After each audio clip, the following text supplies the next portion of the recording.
عرض سلام و ادب مجدد دارم خدمت دوستان و عزیزان و بینندگان نهایت عزیز. دوستان عزیز، در ولسوالی سروبی کابل قرار داریم، در لب دریای پنجشیر، دریای زیبایی که از پنجشیر به سمت ولایت جلال آباد جریان داره. همراه دوستا و رفیقا و اندوالا آمدیم در فضای و در آب و هوای کاملا طبیعی و زیبای ولسوالی سروبی. تا هنوز صبحانه رو نوشجان نکردیم. اینجا دیگه در تصویر میبینین که رئیس دیگه در حال آماده کردن صبحانه هست. رئیس یه قدر پر کده، باز تخمای مرغ در کجا میندازی؟ دو دفعه پختم نمیدونم. او رقم اگه چی رقم یاد؟ تو مرغ اینجا پرده که بخی پر میشه ها؟ دو دفعه جوردیم به خاطر که نفر زیاد بودیم، یک دفعه بس نمیکرد. ظرف ما کوچیک بود. دوستا ساعت 8:30 بجه صبح است. ما تا هنوز صبحانه نخوردیم دیگه. از کابل بر آمدیم، گفتیم صبحانه را در ولسوالی سروبی بخوریم. اینجا آمدیم لب دریا دیگه. رئیس شرکت در حال آماده کردن صبحانه از کرایی تخم مرغ جور میکنه. رئیسی محتویات قدر کوچیک، ما 6 نفریم. نینال تو تخمای مرغ ده چی رقم ده بین ازی جا به جا منی پختم نی. دوستای عزیز سلام و صبح شما بخیر. ما به دلیل نداشتن ظرف بزرگ خواستیم محتوی کلان میوردی دیگه. خب بنا به دلایلی نشده دیگه. حالا مایتابی ما خورده است. لعاب از این تنظیم میکنیم، بازی را یک بار لعابش میکشیم، 2 بار تخم مرغ پخته میکنیم، یک بار نمیشه. بیشک تو پخته منی ما قبلیش مخوریم، باز تو مشکل نداره. میشه جان شما دومیش تنها از ما. لب دریا آمدیم دوستا دیگه. حاج آقا رو میبینید تخمک دیگه نوش جان که در روان است دیگه. تو مرکشل بدی تحقیق کردی؟ این دریای پنجشیر دوستان عزیز. ویدیو را حتما در چینل چشم انداز بیننده باشین. هدف ما تهیه همچنین ویدیوها هست. انشالله بعد از این بیشتر همراه شما خواهیم بود با نشر و پخش ویدیوهای زیبا از طبیعت زیبای افغانستان و از جاهای دیدنی افغانستان.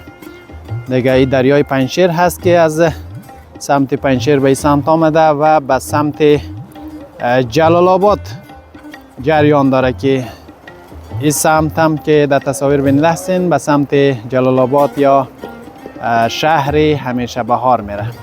ما اینجا بخیر صبحانه را نوش جان کنیم. کرایی تخم مرغ آماده شوه که نوش جان کردیم. بعد از باز بخیر میریم به سمت درونته و سمت جلال آباد. باز ویدیوها و تصاویر زیبایی را از او سمت هم همراه شما خواهیم داشت.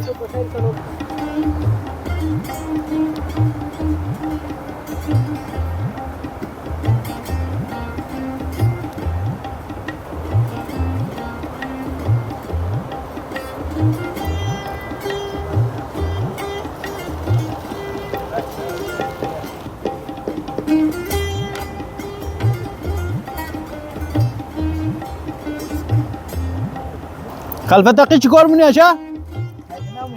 خیگنه؟ خیگنه چیز؟ خیگنه خوری سفید. خیگنه خوری سفیده. تو از صبحی که چند دانه گفتی مخری؟ 5 دانه. 5 دانه تنها تنیخ مخری؟ اوه علی. 3 دانه بانجان، 1 دانه پیاز، 2 تا مرغ. شالی چند دانه خلفتقی اینجا شوشته کی؟ اینجی 15 دانه.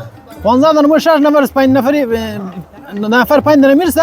خونه آقای محمدی 1 دانه مخوره. آقای فهیمی هم 1 دانه مخوره. اونا هم 1 دانه مخوره. 1 دانه ولگ بخوره. رئیس شرکت که ما ممکن سایمونو از 5 دانه ولگ کمتر بخوره. خود چی گفته؟ ما خبر ندارم. مقصد سخت پال سخت ملشان مواجه آقا این میره دیگه. صبحانه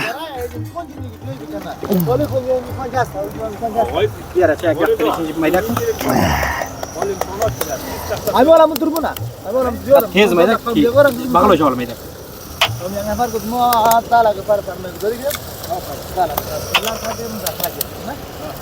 tak motoy هم تو خوب کاتک میوردی منی؟ والله چند دانه شده؟ که 20 دینار در باین چکا میکردیم؟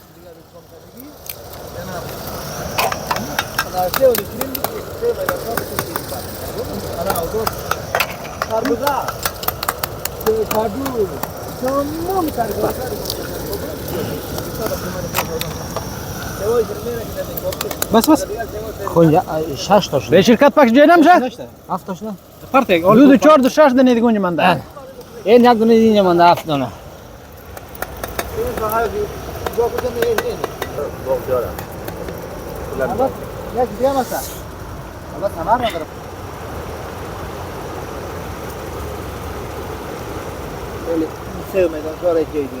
دوستا دیگه کرایی تخم مرغ در حال آماده شده دیگه بخیر صبحانه را در لب دریای پنجشیر نوش جان کنیم دیگه چی کیفی میکنه جای کلتان خالی در کابل اینجا بودین باز فرصت کردین یگان چکر باز این طرفا بیاین آب و هوایش هم خوبه یخ نیه سرد نیه هوا